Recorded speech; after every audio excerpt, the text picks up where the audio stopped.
नमस्कार। हमने अभी वीडियो लेक्चर में अपने आपको एक्सरसाइज 1.2 में जो रूल्स यूज होने वाले हैं, जो आपके लिए इस प्रश्नावली को पढ़ने के लिए पहले उन सेट को पढ़ना ज़रूरी था और उन्हीं सेट के पढ़ने के आधार पर आप इन प्रश्नावली के सवालों को हल कर पाते, वो सब हमने आपको टाइप्स ऑफ सेट हमने पढ़ा दिया। अब आपको 1 बाय 1 इस प्रश्नावली के सवाल को पढ़ाना है और 1 बाय 1 आप इस प्रश्नावली के सवाल को देखें और बेहतर ढंग से आपको समझ में आएगा। और इन सवालों की मदद से हम देखेंगे जो हमने पिछली क्लास में टाइप्स ऑफ सेट पढ़ा उसका क्या महत्व है और इस प्रश्नावली में वो कैसे यूज होगा, इसको हम जानेंगे। तो आइए, आपके सामने बोर्ड पर 4 सवाल लिखे गए हैं सेट के, और इन चारों सवालों में जो प्रश्न पूछा गया है वो पूछा क्या गया है। कह रहा था कि निम्नलिखित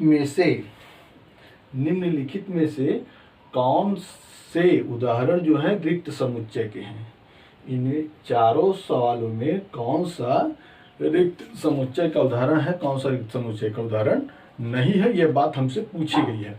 अच्छा, अब इनको हम पढ़ेंगे और फिर कारण देते हुए लिखेंगे। ये देख, अगर कोई रिक्त समुच्चय होगा तो उसको लिखेंगे क्यों होगा, रिक्त समुच्चय नहीं होगा तो क्यों नहीं होगा, ये सब कारण देते हुए लिखना है। हाँ या ना में जवाब नहीं देना है। अच्छा, और हमने रिक्त समुच्चय पढ़ भी लिया है। रिक्त समुच्चय जब हमने पढ़ा तो हमने जाना कि रिक्त समुच्चय ऐसा समुच्चय होता है कि जिनमें कोई भी अवयव ना हो, वो खाली समुच्चय हो, उसको क्या बोलेंगे, रिक्त समुच्चय बोलेंगे। तो आइए देखेंगे इसमें कौन सा खाली समुच्चय हमको मिलता है। तो आइए पहला जो हम यहाँ पे हल करते हैं। पहला जो पॉइंट मिला हमको, कह रहा है 2 से भाज्य विषम प्राकृतिक संख्याओं का समुच्चय। तो यहाँ लिखेंगे, चलिए पेन बदल देता हूँ, लिखते हैं 2 से भाज्य विषम प्राकृतिक संख्या कोई भी नहीं है, कोई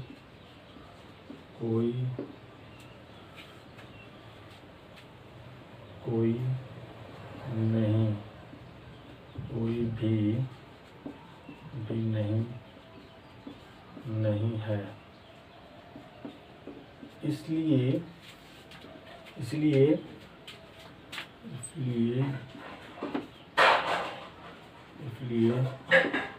यह सेट रिक्त समुच्चय, इसलिए या फिर लिखेंगे इसलिए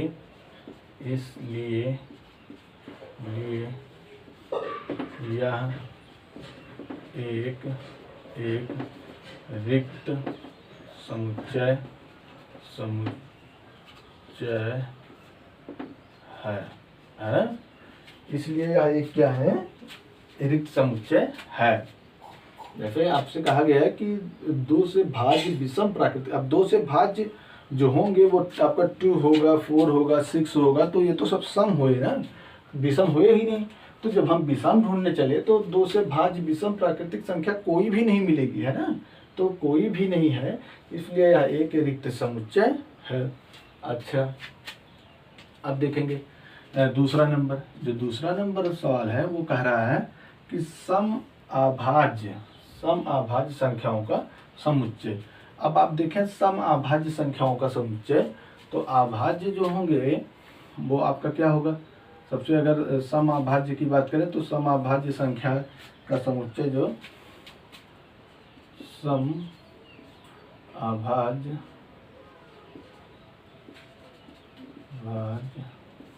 संख्या केवल 2 होती है ना। जो सम अभाज्य संख्याएं होती हैं, सम अभाज्य संख्या केवल एक ही होती है, वो 2 होती है। इसलिए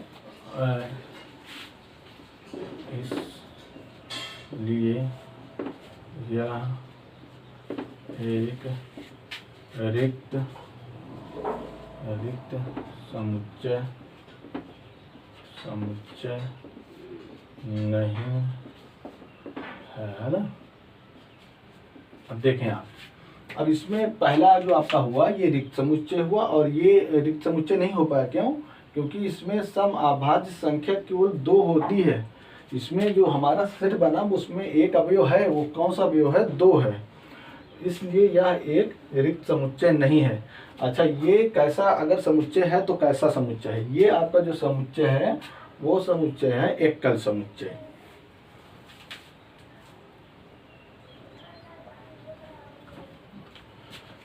ये आपका जो है एक एकल समुच्चय है। अब आप थर्ड नंबर पे चलेंगे। थर्ड नंबर बोला जाता है, थर्ड नंबर में x सच दैट x एक प्राकृतिक संख्या है। x सच दैट x एक प्राकृतिक संख्या है, और इसमें जो हमको सेट दिया रहा है वो क्या दिया है कि x का जो मान होना चाहिए वो ऐसा होना चाहिए कि x का मान 5 से बड़ा हो, 5 से बड़ा हो और 7 से बड़ा हो। तो देखें ऐसा कोई मान ही नहीं मिलेगा। लिखेंगे x सच दैट x एक प्राकृत संख्या जो x क्या हो 5 से, अच्छा जो x 5 से छोटा है ना, जो x 5 से छोटा और 7 से बड़ा हो, और 7 से बड़ा हो, तो ऐसी कोई भी प्राकृतिक संख्या क्या नहीं है, है? नहीं है। इसलिए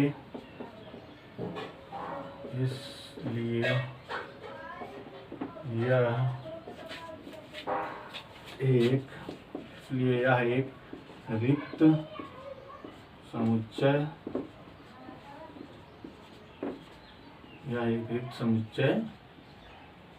होगा, है ना। होगा या है, कुछ भी आप लिख सकते हैं, है ना। देखिए बेटा, इसमें क्या हुआ थर्ड वाले में, x सच दैट x एक प्राकृतिक संख्या जो x क्या होना चाहिए 5 से छोटा और 7 से बड़ा। अब 5 से छोटा और 7 से बड़ा हमको कोई मान ही नहीं मिल रहा है। 5 से छोटा जो होना चाहिए वो x क्या हो, अगर 5 से छोटा तो आपके पास क्या आएगा, 4 आएगा, 3 आएगा, 2 आएगा, 1 आएगा।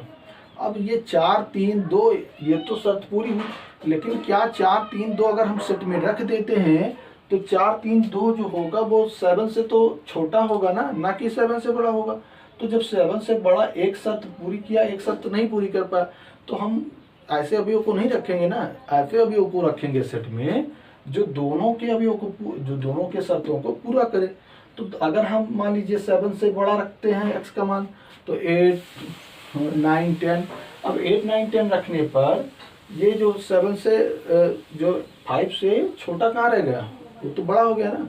तो शर्तें नहीं पूरी हो पा रही, इसलिए क्या हुआ हो, तो ऐसी कोई भी प्राकृतिक संख्या नहीं है, इसलिए यह एक रिक्त समुच्चय होगा। जब हमको कोई भी अवयव समुच्चय नहीं मिलेगा तो वो जाहिर सी बात है सर जो हमारा बनेगा वो रिक्त समुच्चय बनेगा। अच्छा, अब इसकी बात करेंगे चौथा नंबर हमारा जो है बोला जा रहा है कि इन्हीं दो समांतर रेखाओं का उभयनिष्ठ बिंदु जो है वो क्या है। अब आप जानते हैं कि जो दो उभयनिष्ठ, जो समांतर दो रेखाएं होती हैं, लिखेंगे किन्हीं दो समांतर रेखाओं का उभयनिष्ठ बिंदु, किन्हीं दो समांतर रेखाओं का कोई भी उभयनिष्ठ बिंदु नहीं होता है, नहीं होता है, इसलिए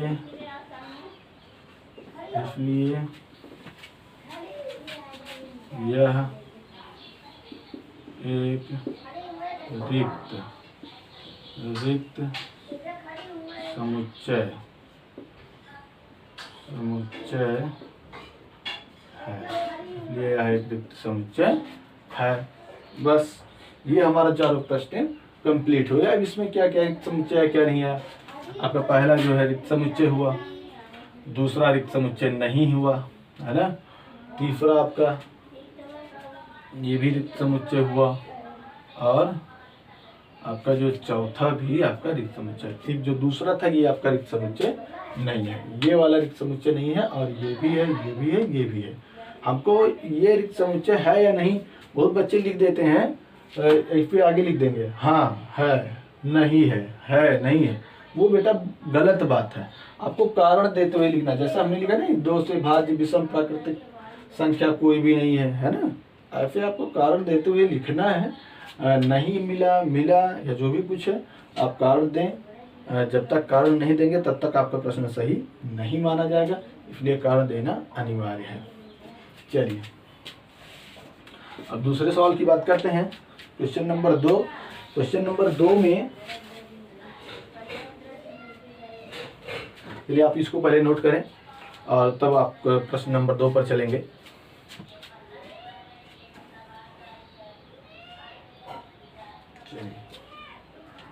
देखेंगे क्वेश्चन नंबर 2 में। अब देखिए क्वेश्चन नंबर 2 जो हमारा है वो आ गया ना परिमित अपरिमित समुच्चय छांटने के लिए। अब आपको ऐसे दिए जाएंगे सेट, है ना, और सेट दिए जाएंगे और उसमें बताना होगा कि परिमित समुच्चय कौन सा है और अपरिमित समुच्चय, है ना। मतलब फाइनाइट सेट, इनफाइनाइट सेट, है ना। फाइनाइट सेट क्या है, इनफाइनाइट सेट क्या है, इसके बारे में हमको जानकारी प्राप्त करनी है इसमें क्वेश्चन नंबर 2 में। अच्छा, क्वेश्चन नंबर 2 में कितने सवाल हैं? क्वेश्चन नंबर 2 में 5 सवाल हैं। 5 सवालों में पहला जो सवाल है, इसमें पहला सवाल है वर्ष, प्रश्न नंबर 2 में पहला जो है वर्ष के महीनों का समुच्चय क्या है? वर्ष के महीनों का समुच्चय, महीनों का समुच्चय, है ना, समुच्चय। फिर आपका दूसरा है, दूसरा बोला जा रहा है कि दूसरा ये है मझला क्वेश्चन 1 2 3 डैश डैश डैश, फिर ब्रैकेट बंद। और थर्ड नंबर है, थर्ड नंबर बोला जा रहा है 100 से बड़े धन पूर्णांकों का समुच्चय। 100 से बड़े धन पूर्णांकों का समुच्चय, है ना, समुच्चय। फिर आपका चौथा बोला जा रहा है, चौथे में बोला जा रहा है कि अच्छा थर्ड नंबर, अच्छा चलिए तीसरा और चौथा बदल गया, चौथा तीसरे के स्थान पे लिख देता हूँ। ये है 1 2 3 डैश डैश डैश 99 100, ये। अच्छा, अब आपका पांचवा जो है, पांचवा दिया गया है 99 से छोटे अभाज्य पूर्णांकों का समुच्चय। 99 से छोटे अभाज्य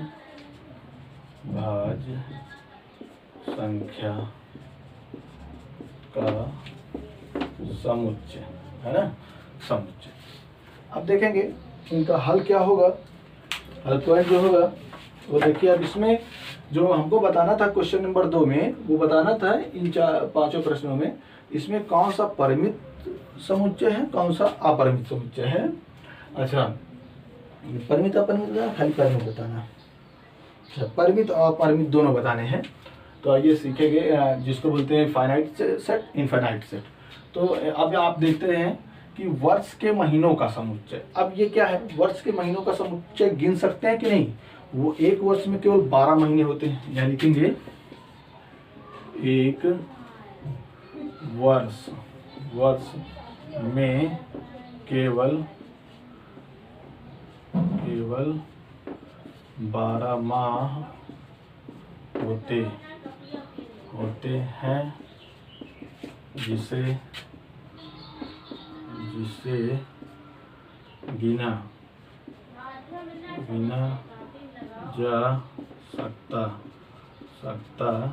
सकता है। इसलिए यह एक परिमित समुच्चय है। अब देखिए हमने लिखा है एक वर्ष में केवल 12 माह होते हैं जिसे गिना जा सकता है, इसलिए यह एक परिमित समुच्चय होता है। अब ऐसे दूसरा नंबर जो सवाल हमारा है, दूसरे नंबर सवाल में देखेंगे, दूसरा है 1 2 3 डैश डैश। अब आगे नहीं दिया गया है कहाँ तक है। जब आगे नहीं दिया गया है तो ये आपका जो है 1 ऐसे देखिए, दूसरा नंबर है 1 2 3 डैश डैश डैश इन्फिनाइट। अब यहाँ इन्फिनाइट नहीं है बेटा, इसको बंद कर दो, मतलब कहाँ तक है हमें नहीं पता है। तो इनके अवयवों को क्या गिन सकते हैं? नहीं गिन सकते क्योंकि पता नहीं है। लिखेंगे इनके अवयव को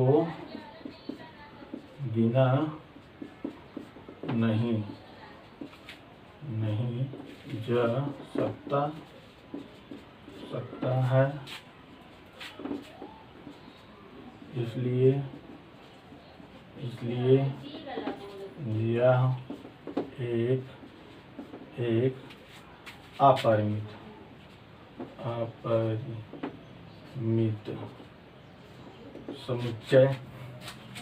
अपरिमित समुच्चय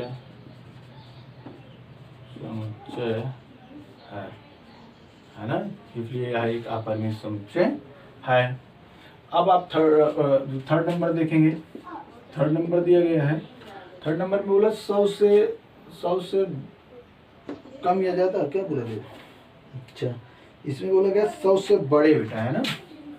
ये यहाँ पे थोड़ा सा 100 से बड़े बोला है ना, बड़े, 100 से बड़े धन पूर्णांकों का समुच्चय। अब 100 से बड़े धन पूर्णांक, तो आप थर्ड नंबर में देखें 100 से बड़े धन पूर्णांक क्या होंगे। 100 से बड़ा जो धन पूर्णांक होगा वो क्या होगा? 101 होगा, 102 होगा, 103 होगा। अब डैश डैश डैश कहाँ तक है हमें पता नहीं है, तो ये क्या है? अब इसमें इसके अवयव को गिन सकते हैं? नहीं गिन सकते हैं। तो ये सब कहानी एक दो बार लिखेंगे, बार बार नहीं लिखेंगे। अब ये सब कहानी लिखने की कोई जरूरत नहीं है, लिखेंगे इसलिए यह एक अपरिमित, इसलिए यह एक अपरिमित समुच्चय है, इसलिए यह एक अपरिमित समुच्चय है। अब अगला सवाल है आपका चौथा नंबर सवाल। 4 नंबर सवाल में है यहाँ तक 1 2 3 डैश डैश डैश 99 100। अब इनके अवयवों को आप आसानी से गिन सकते हैं, ये 100 तक हैं। लिखेंगे इनके ऐसे लिखेंगे इनके अवयवों को गिना जा सकता है, इसलिए यह एक